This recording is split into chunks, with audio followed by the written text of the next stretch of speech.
Next हमारा आता है टॉपिक क्या, कंस्ट्रक्टर इन जावा। क्या आता है, कंस्ट्रक्टर इन जावा। देखो constructor in Java is the most important topic. मैंने आपको बताया था इंस्टेंस वेरिएबल को इनिशियलाइज करने के चार तरीके होते हैं। अभी हमने कौन कौन से पढ़ लिए, बाय रेफरेंस पढ़ लिया और बाय मेथड पढ़ लिया। हम किसके थ्रू करेंगे, कंस्ट्रक्टर के थ्रू करेंगे। किसके थ्रू, कंस्ट्रक्टर। तो कंस्ट्रक्टर इन जावा की अगर मैं बात करता हूँ तो जावा के अंदर कंस्ट्रक्टर क्या होता है, एक हमारा स्पेशल टाइप का मेथड ही होता है। क्या होता है, it is a special type of method which is used to perform, यानी which is used to initializing the object। क्या करता है, जो हमारे ऑब्जेक्ट को इनिशियलाइज करता है। क्या करता है, हमारे ऑब्जेक्ट को इनिशियलाइज। यानी in Java constructor is a block of code. यानी जावा भी, यानी कंस्ट्रक्टर इज द सेम किसकी तरह होता है, मेथड की तरह होता है। बट जो मेथड होता है इसमें कुछ डिफरेंस होते हैं। यानी हमने मेथड के अंदर कुछ ऑल्ट्रेशन करके हमने क्या बना दिया, कंस्ट्रक्टर बना दिया। क्या बना दिया, कंस्ट्रक्टर, यानी कुछ चेंज कर दिए। तो ये भी एक कोड ऑफ ब्लॉक ही होता है। कंस्ट्रक्टर भी हमारा और मेथड भी हमारा कोड ऑफ ब्लॉक होता है। लेकिन मेथड कब कब चलता है, जब हम उसको कॉल करते हैं। जब हम उसको करते हैं, कॉल करते हैं। लेकिन हमारा जो कंस्ट्रक्टर है वो कब एग्जीक्यूट होता है, कंस्ट्रक्टर हमारा कब एग्जीक्यूट होगा, जो ऑब्जेक्ट के बनते ही, ऑब्जेक्ट के बनते ही यानी ऑब्जेक्ट के पैदा होते ही जो सबसे पहला फंक्शन है जो हमारा एग्जीक्यूट होता है वो कौन सा चलता है, कंस्ट्रक्टर चलता है। क्या चलता है, कंस्ट्रक्टर। इसको हमें कॉल करने की जरूरत नहीं है। तो जब भी आपको अपने इंस्टेंस यानी ऑब्जेक्ट को इनिशियलाइज करना हो, ऑब्जेक्ट इनिशियलाइजेशन का मतलब क्या होता है, इनिशियल वैल्यू। क्या होती है, इनिशियल वैल्यू। तो जब भी आपको अपने ऑब्जेक्ट को इनिशियलाइज करना हो, उसके बनते ही, ऑब्जेक्ट के बनते ही आप चाहते हो कि भैया जैसे ही मेरा ऑब्जेक्ट बने उसके अंदर ये वैल्यू आ जाए, तो आप उसको किसके थ्रू कराओगे, कंस्ट्रक्टर के थ्रू। किसके थ्रू, कंस्ट्रक्टर। तो in Java constructor is a block of code similar to the method. ये किसकी तरह, मेथड की बिल्कुल सिमिलर होता है। किसकी तरह, मेथड की तरह। इट इज कॉल्ड, और ये चलता कब है, इसको हमें कॉल करने की जरूरत नहीं है। ये जैसे ही मेरी क्लास का ऑब्जेक्ट बनेगा, इसकी पोजीशन डिसाइड कर रखी है, वो ऑटोमेटिकली कॉल हो जाएगा, हमें बनाने की जरूरत नहीं है। It is called when an instance of the class is created at the time of calling constructor, memory for the object is allocated in the memory. जैसे ही मैं अपने कंस्ट्रक्टर को कॉल करता हूं तो मेमोरी जो हमारे ऑब्जेक्ट को होती है वो उसमें मिलते क्या होता है, वो अलोकेट कर लेता है। हमें कॉल करने की जरूरत नहीं है ऑब्जेक्ट के बनते ही। तो सबसे पहला जो ऑब्जेक्ट के बनते ही पहला फंक्शन होता है वो क्या होता है, हमारा constructor. It is a special type of method. ये एक स्पेशल टाइप का मेथड है which is use to initialise object. जिसका मेन काम क्या है, ऑब्जेक्ट इनिशियलाइजेशन। क्या होता है, ऑब्जेक्ट को इनिशियलाइज करना, ऑब्जेक्ट के बनते ही उसके अंदर जो इनिशियल वैल्यू है वो प्रोवाइड करना। तो एवरी, अब देखो जब भी, और जो कंस्ट्रक्टर है, जब भी आप न्यू कीवर्ड को यूज करके ऑब्जेक्ट बनाते हो, एवरी टाइम जब भी आप न्यू कीवर्ड को यूज करके ऑब्जेक्ट क्रिएट करते हो, तो at least one constructor is called. Every time an object is created using the new keyword. अगर आप जब भी आप न्यू कीवर्ड को ऑब्जेक्ट क्रिएट करके यूज करके ऑब्जेक्ट बनाओगे तो एक at least one constructor is called. तो every time an object is created using the new keyword, at least one constructor is called. कम से कम एक कंस्ट्रक्टर तो कॉल होगा ही होगा। अब आप कहोगे सर आज तक तो हमने कंस्ट्रक्टर बनाया नहीं कभी क्लास में, और हम ऑब्जेक्ट तो हमेशा बनाते आ रहे हैं। आज तक तो हमने कभी कंस्ट्रक्टर बनाया नहीं, और ऑब्जेक्ट तो हम रोज बनाते हैं, इससे पहले भी ऑब्जेक्ट बनाया तो कंस्ट्रक्टर कहाँ कॉल हुआ। तो ये रूल होता है क्या हमारी टेक्नोलॉजी में, कि अगर मैं इसको बताता हूं अभी कि कैसे। तो हमारी टेक्नोलॉजी में क्या होता है कि अगर मैं अपनी क्लास में कोई भी कंस्ट्रक्टर नहीं बनाता हूं, अगर मैं अपनी क्लास में कोई भी कंस्ट्रक्टर क्रिएट नहीं करता हूं, तो टेक्नोलॉजी हमारी क्लास के अंदर एक बाय डिफॉल्ट एक नॉन पैरामीटराइज कंस्ट्रक्टर या नॉन आर्गुमेंट कंस्ट्रक्टर क्या करती है, खुद से इंसर्ट कर देती है। हमें बनाने की जरूरत नहीं होती अगर आपने अपनी क्लास में कोई भी कंस्ट्रक्टर नहीं बनाया है तो। अब कंस्ट्रक्टर जो होते हैं हमारे वो दो तरीके के होते हैं, एक पैरामीटराइज होता है और एक नॉन पैरामीटराइज होता है। कैसे, मैं दिखाता हूं। तो जो हमारा कंस्ट्रक्टर होता है वो दो टाइप के होते हैं।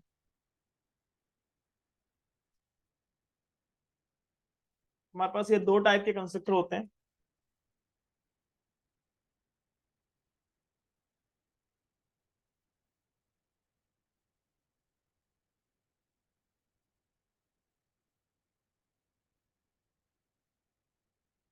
एक होता है पैरामीटराइज कंस्ट्रक्टर,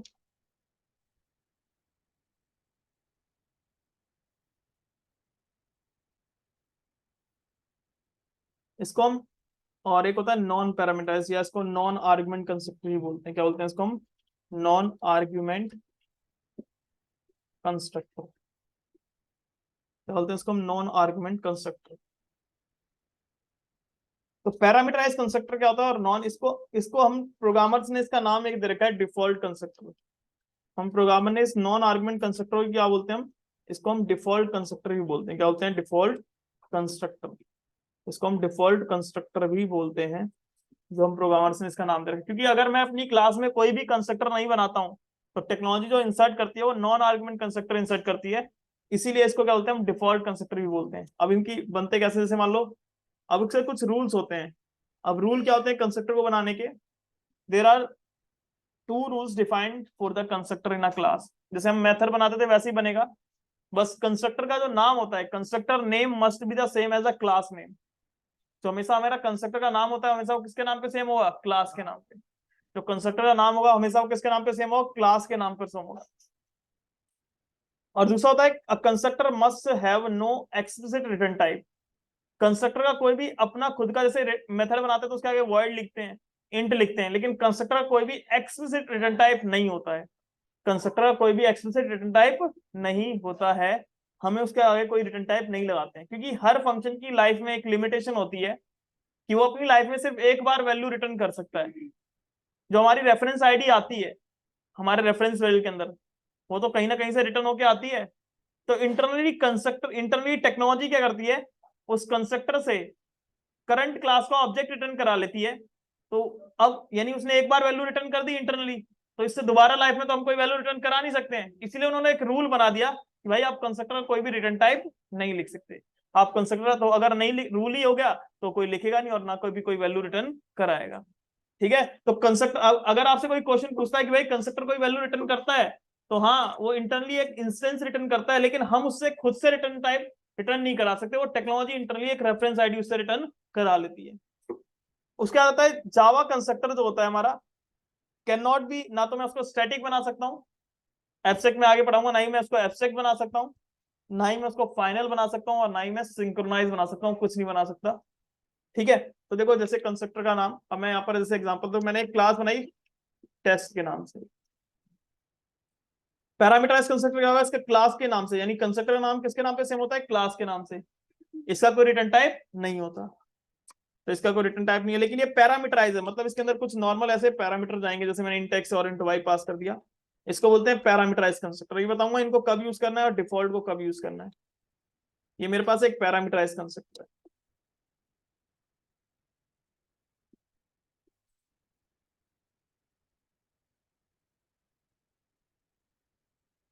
जो हम इनिशियलाइजेशन का काम करते हैं रियल वर्ल्ड में, जितने भी सॉफ्टवेयर डेवलपमेंट करते हैं, हमेशा कंस्ट्रक्टर का यूज करते हैं। किससे यूज करते हैं, कंस्ट्रक्टर का।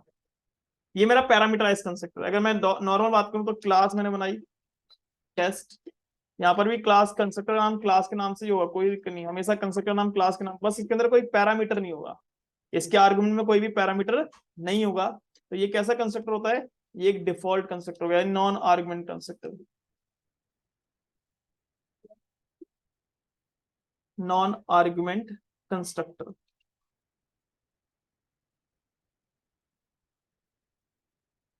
ठीक है, इस तरीके से ये मैं आपको शेयर कर देता हूँ।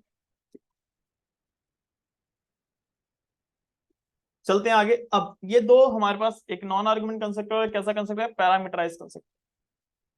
अब अगर मान लो, देखो मैं आपको प्रूव करके दिखाता हूं, तो यहाँ पर रूल भी है, इट कॉल्स अ डिफॉल्ट। अगर आप अपनी क्लास में कोई भी कंस्ट्रक्टर नहीं बनाते तो it calls a default constructor if there is no constructor available in the class. In such case Java compiler provides a default constructor by default. अगर हम अपनी क्लास में कोई भी कंस्ट्रक्टर नहीं बनाते हैं तो टेक्नोलॉजी क्या करती है, उसके डिफॉल्ट कंस्ट्रक्टर कॉल करती है, और हमारे जावा क्या करता है, इन सच केस जावा का जो कंपाइलर होता है वो प्रोवाइड करता है बाय डिफॉल्ट एक कैसा डिफॉल्ट कंस्ट्रक्टर, मतलब एक नॉन आर्गुमेंट कंस्ट्रक्टर। कैसा, नॉन आर्गुमेंट कंस्ट्रक्टर। इसको प्रूव कैसे करेंगे, जैसे मान लो मैंने अभी एक क्लास बनाई थी, क्या इसके अंदर कोई कंस्ट्रक्टर बनाया मैंने, नहीं बनाया, लेकिन जब मैं इसका सोर्स कोड देखते हैं, यानी इसको जब मैं डी कंपाइल करता हूं, तो मैं यहाँ पर गया, मैंने अपनी डॉट क्लास फाइल को, तो जावा पी टूल चलाते हैं, क्या जाते हैं, जावा पी टूल, इसको बोलते हैं बाइट कोड को डी कंपाइल करना। क्या करना, बाइट कोड को डी कंपाइल करना। जो byte code dot class file है उसको डी कंपाइल करते हैं। तो जावा पी, और मेरी क्लास का नाम है यहाँ पर टेस्ट दिस डॉट क्लास। तो यहाँ पर टेस्ट दिस डॉट क्लास चलाया, और मैंने यहाँ पर जैसे ही एंटर मारा जावा पी को लगाकर, तो यहाँ पर देखो ये कंपाइल्ड कोड आया है। तो क्लास टेस्ट दिस, क्या मैंने यहाँ पर ये कोई, ये वाला तो कोई फंक्शन नहीं बनाया था यहाँ पर, और ये किसके नाम पे सेम है, क्लास के नाम पे। क्या इसके अंदर कोई पैरामीटर है, नहीं है। ये कैसा कंसेप्ट हो गया, नॉन आर्गुमेंट कंस्ट्रक्टर। तो अगर आप अपनी क्लास में कोई भी कंसेप्ट नहीं आता, तो जब हमारा ऑब्जेक्ट बना होगा, तो देखो जब ये ऑब्जेक्ट बनता है, तो और एक और चीज बताता हूँ, जब भी आपकी क्लास का ऑब्जेक्ट बनाते हो, न्यू कीवर्ड को यूज करते हो, तो एटलीस्ट एक ये कंस्ट्रक्टर कॉल होता है, इज अ कंस्ट्रक्टर। ये क्या हमारा कंस्ट्रक्टर ही है। देखो किसके नाम पे सेम है, क्लास के नाम पर। जब ये फंक्शन चलेगा तो ये किसको, इसका मैचिंग मिल गया। देखो अगर आप अपनी क्लास में कोई फंक्शन मेथड नहीं बनाते और उसको कॉल करते हो तो एरर देता है। आप हमेशा इस ऑब्जेक्ट को बनाते हो, ये कभी एरर देता है, क्योंकि ये कैसा है, ये एग्जैक्ट मैच है यहाँ पर। तो ये देखो एग्जैक्ट मैच मिल गया तो ये कभी एरर नहीं देता। तो ये रूल होता है कि न्यू के आगे, देखो न्यू ऑपरेटर के आगे जो भी ये फंक्शन कॉल होता है इसको बोलते हैं कंस्ट्रक्टर कॉल। लिखते हम ही है लेकिन इसकी पोजीशन किसने डिसाइड कर रखी, टेक्नोलॉजी ने। कभी भी कंस्ट्रक्टर हम रेफरेंस आईडी डॉट के थ्रू कॉल नहीं करते। कंस्ट्रक्टर कॉलिंग होने की पोजीशन क्या है कि कंस्ट्रक्टर हमेशा किसके आगे कॉल होगा, न्यू ऑपरेटर के आगे। किसके आगे कॉल होगा, न्यू के आगे। उसके अलावा और कहीं से मैं कंस्ट्रक्टर को कॉल नहीं कर सकता। अगर कंस्ट्रक्टर कहीं से भी कॉल होगा तो वो न्यू कीवर्ड के आगे से ही कॉल होगा, उसके अलावा और कहीं से हम इसको कॉल नहीं कर सकते। मैं इसको भी करके दिखाता हूं तो इसकी वर्किंग क्या होती है। तो जैसे हम क्या यहाँ पर हम बनाते हैं क्लास, मैंने क्लास बनाई यहाँ पर टेस्ट। तो मान लो इसके अंदर मैंने एक इंट एक्स एक वेरिएबल ले लिया, ठीक है। अब टेक्नोलॉजी क्या करती है यहाँ पर, जैसे इसको बनाया तो यहाँ पर मैंने पब्लिक स्टैटिक वॉइड मैन बनाया। कंस्ट्रक्टर का काम क्या होता है, पब्लिक स्टैटिक वॉइड मैन। इसका नाम क्लास के नाम पर क्यों रखा, इसका नाम क्लास के नाम पर क्यों रखा, क्या फायदा है। एक तो हमें एक ही नाम याद रखना पड़ेगा, अलग नाम से कोई मेथड बनाने की जरूरत नहीं है, क्लास के नाम से ही बना लेंगे। तो देखो इसका नाम क्लास के नाम पे रखा क्यों, तो इसका रीजन होता है, इसका रीजन क्या होता है, जैसे ही आप अपनी क्लास का ऑब्जेक्ट बनाते हो test T is equal to new test, आपने ये ऑब्जेक्ट बनाया। तो इसका रूल क्या होता है, जैसे न्यू कीवर्ड चलता है तो क्या करता है, एक हीप के अंदर एक मेमोरी एरिया एलोकेट करता है। क्या करता है, एक हीप मेमोरी के अंदर एक रन टाइम पे एक बफर एलोकेट करता है। अब ये रन टाइम पे जो बफर एलोकेट करता है, इस रन टाइम बफर को हम अगर मैं बात करूं, ये रन टाइम बफर है। इसके अंदर अब न्यू ने मेमोरी एरिया तो क्रिएट कर लिया, लेकिन अब न्यू कहता भैया मेरे को ये तो बताओ मेरे को मेमोरी किसको देनी है, ये तो बताओ मेरे को मेमोरी किसको प्रोवाइड करानी है। तो हमने नहीं बताया, हमने तो न्यू तो एक मेमोरी एरिया क्रिएट कर रहा है। तो टेक्नोलॉजी कहती है न्यू से, हमने इसीलिए क्लास के नाम पर कंस्ट्रक्टर का नाम रखा।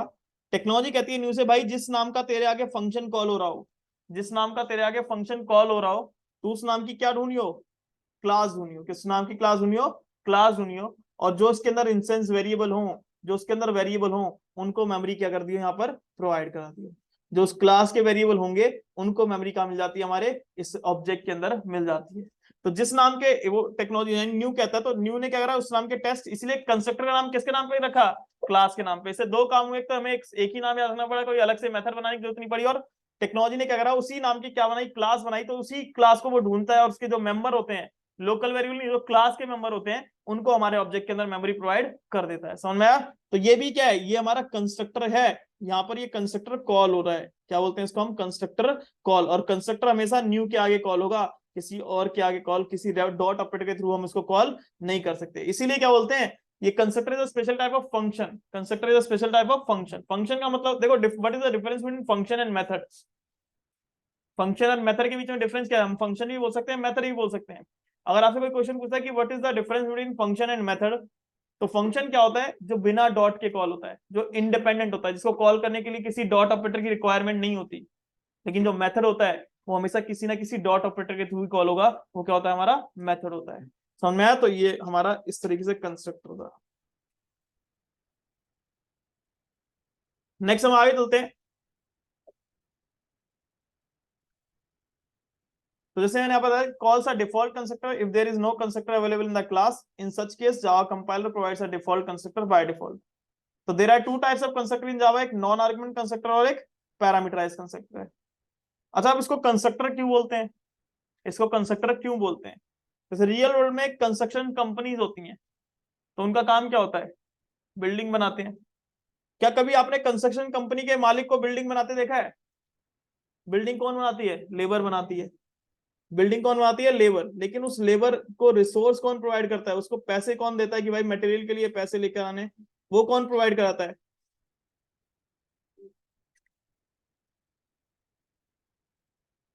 वो कौन प्रोवाइड करता है, बिल्डर प्रोवाइड करता है। कौन प्रोवाइड करता है, कंस्ट्रक्शन कंपनी का मालिक। तो यहाँ पर new operator it's like a labour. ये जो न्यू ऑपरेटर है ये क्या करता है, इट्स लाइक अ लेबर, ये मेमोरी क्रिएट करता है। लेकिन इसको रिसोर्स कौन प्रोवाइड करता है, ये हमारा कंस्ट्रक्टर प्रोवाइड करता है। कौन प्रोवाइड करता है, हमारा कंस्ट्रक्टर। इस रिसोर्स को अलोकेट कौन करता है? वो कौन करता है? हमारा कंस्ट्रक्टर करता है। मेमोरी नंबर कौन देता है? कंस्ट्रक्टर देता है। डेटा कौन देता है? कंस्ट्रक्टर देता है। न्यू ऑपरेटर से क्या करता है? वो मेमोरी एरिया क्रिएट करता है। तो इसीलिए इसका नाम भी हमने क्या रख दिया? कंस्ट्रक्टर रख दिया। तो देखो कंस्ट्रक्टर यहाँ पर ये लिखा है, it is called constructor because it constructs the value at the time of object creation.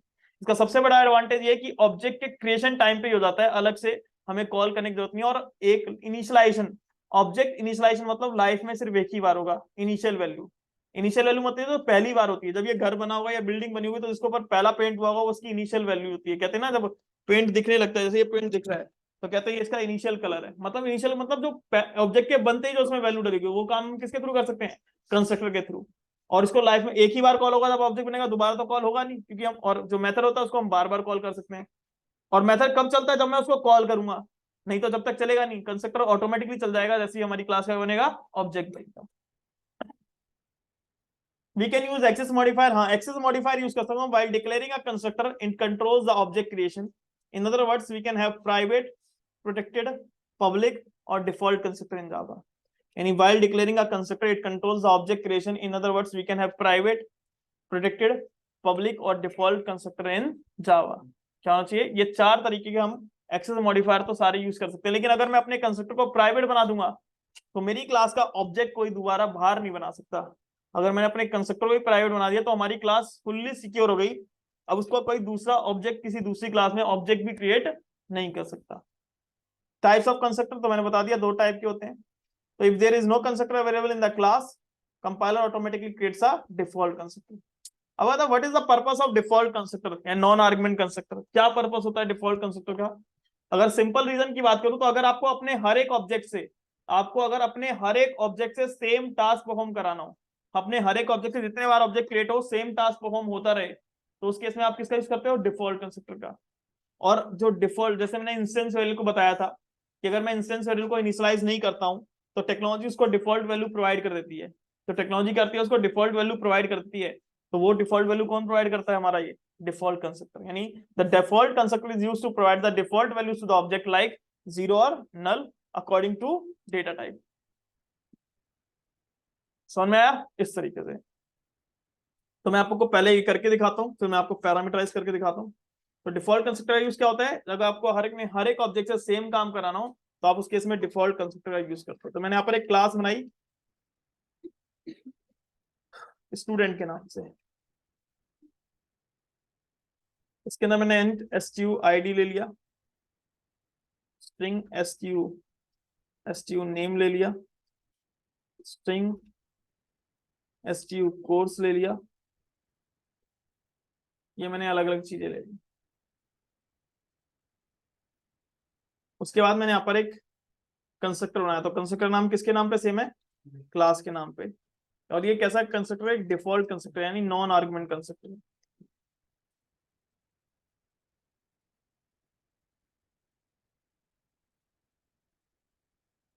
Non argument constructor. तो अगर मैं यहाँ पर अब ये इसके थ्रू कोई पैरामीटर तो है नहीं इसमें जो मैं वैल्यू पहुंचाऊंगा, तो मैंने बोला ना अगर हर एक ऑब्जेक्ट से सेम काम कराना तो किसका यूज करते हो? डिफॉल्ट का। तो मान लो मैंने यहाँ पर एसटीयू आईडी के अंदर ऐसे लिख लिया, मैंने 1 ले लिया, एसटीयू नेम के अंदर सचिन ले लिया, और एसटीयू कोर्स के अंदर जावा फुल स्टैक ले लिया।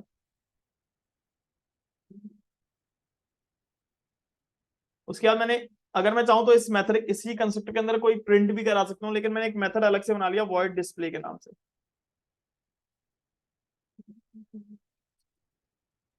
मैंने अभी ऐसे ही प्रिंट करा लिया एसओपी में, सिस्टम डॉट आउट प्रिंटर किया, system dot out dot println किया। यहाँ पर मैंने एसटीयू आईडी ले लिया, एसटीयू नेम ले लिया और एसटीयू कोर्स ले लिया। ये सारी चीजें ले ली। अब यहाँ पर मैं पब्लिक स्टैटिक वॉइड मेन बनाता हूँ। तो मैंने यहाँ पर पब्लिक स्टैटिक वॉइड मेन बनाया,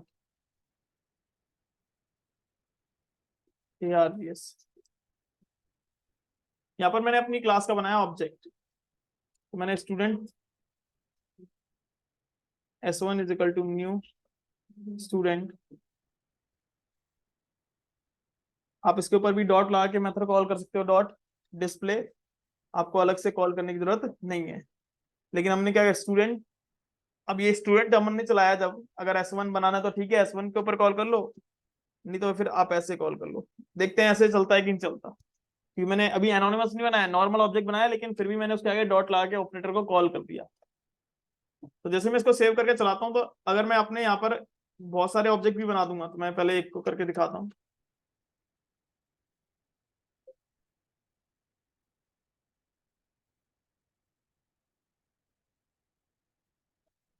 यहाँ पर मैंने सीरियस किया, मैंने लिखा जावा सी टेस्ट और स्टूडेंट,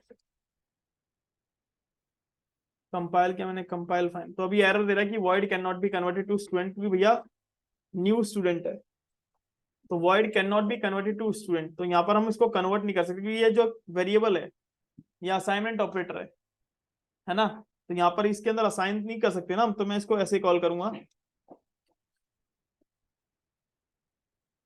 अगर असाइनमेंट नहीं होता तो कॉल हो जाता S1 डॉट डिस्प्ले, क्योंकि भैया वो जो जो डिस्प्ले मेथड है वो क्या रिटर्न कर रहा है, वॉइड। और जो जो हमारा रिटर्न, जो क्लास का वेरिएबल वो क्लास टाइप का है, तो उसमें होल्ड नहीं हो सकता। लेकिन मैं S1 पे डिस्प्ले चला सकता हूँ, तो अब ये चलेगा यहाँ पर।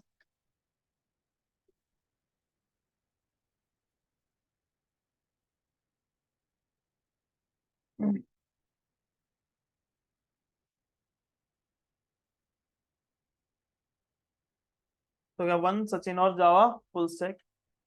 उसके बाद अगर मैं बात करता हूँ यहाँ पर, अगर मैं यहाँ पर एक और ऑब्जेक्ट बनाता हूँ, तो जितने मर्जी ऑब्जेक्ट बना लो, हर एक जैसे क्या रहेगा, वो सेम टास्क ही परफॉर्म करेगा।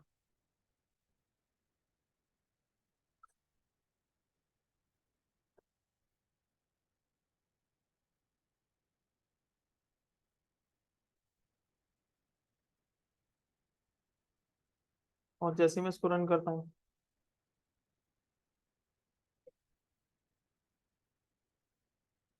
तो यहाँ पर इस तरीके से सेम वैल्यू आ रही है। लेकिन इसको क्या बोलते हैं, हम डिफॉल्ट कंस्ट्रक्टर बोलते हैं। क्या बोलते हैं, ये नॉन आर्गुमेंट कंस्ट्रक्टर। तो आप इसके अंदर कोई भी एप्लीकेशन का कोड लिख सकते, जैसे हम स्विंग में एप्लीकेशन बनाते हैं, आप उसको कोड में कंस्ट्रक्टर में लिख दो, जितने बार ऑब्जेक्ट बनेगा तो बनता रहेगा, वो एप्लीकेशन सेम का आउटपुट प्रोड्यूस करती रहेगी।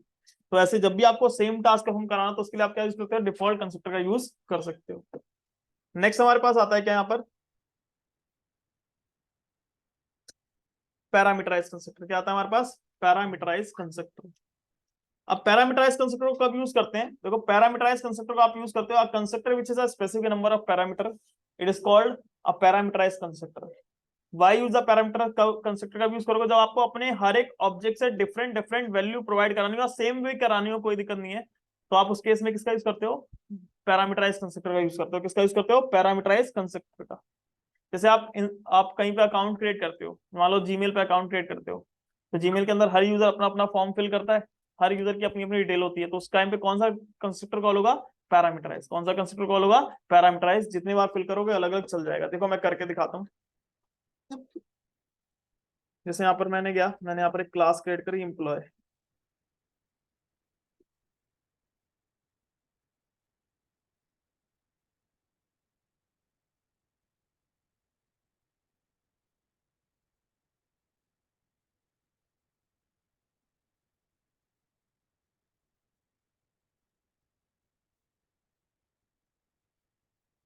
उसके बाद मैंने यहाँ पर एक कंस्ट्रक्टर बनाया, क्या बनाया, एक कंस्ट्रक्टर।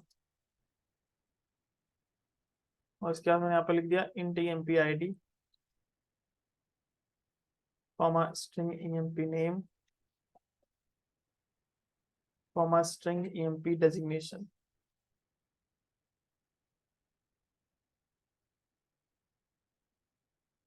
emp id के अंदर वो वैल्यू आ जाए जो emp id में है, emp नेम के अंदर वो वैल्यू आ जाए जो emp नेम में है, emp डेजिग्नेशन के अंदर वो वैल्यू आ जाए जो emp डेजिग्नेशन में। इसके आगे क्या लगा दिया मैंने, अब इसके आगे क्या लगेंगे, क्या कौन सा कीवर्ड लगाएंगे, दिस कीवर्ड लगाएंगे, दिस। अब आपको ये काम बिल्कुल इजी हो जाएगा। और यहाँ पर मैंने कर दिया, एक मेथड बना दिया, और display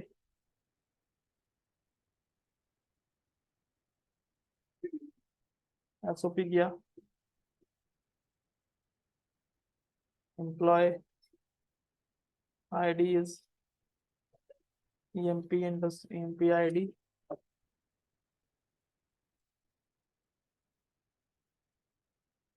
Employer name, EMP name. Employer designation,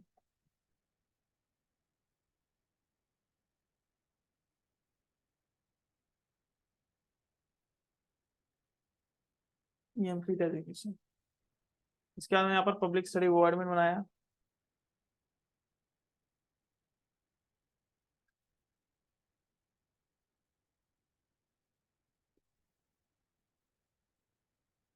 और यहाँ पर जब मैं पब्लिक स्टडी वो एडमिन बनाया तो मैं यहाँ पर लिखा, मान लो मैंने employee E1 is equal to new employee. इसके कंस्ट्रक्टर, ये कैसा पैरामीटराइज कंस्ट्रक्टर। अगर अब अगर आप अपनी क्लास में अगर आपने एक भी कंस्ट्रक्टर बना दिया तो टेक्नोलॉजी कोई डिफॉल्ट कंस्ट्रक्टर इंसर्ट नहीं करेगी। अगर मान लो आप डिफॉल्ट को कॉल करना चाहते हो तो आप डिफॉल्ट बनाना पड़ेगा आपको। अब वो डिफॉल्ट को कॉल नहीं करेगी। अगर आप ऐसे चलाओगे तो एरर देगा। तो यहाँ पर ये पैरामीटराइज है, तो यहाँ पर मैंने आईडी दे दी है 1 अजय जावा डेवलपर।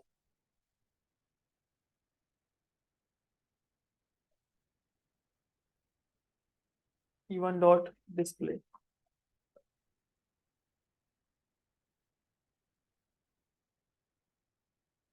यहाँ पर मैंने E2 कर दिया,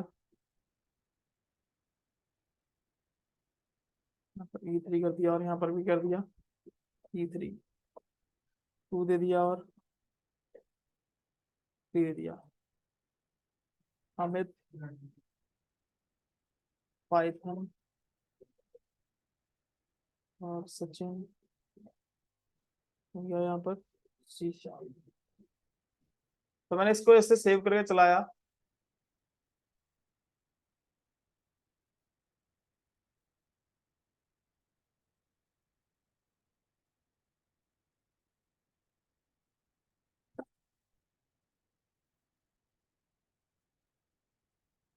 कंपाइल फाइन जावा एम्प्लॉय। तो ये अलग अलग तरीके से आ गया डेटा। यहाँ पर मैं एक लाइन चेंज कर देता हूँ।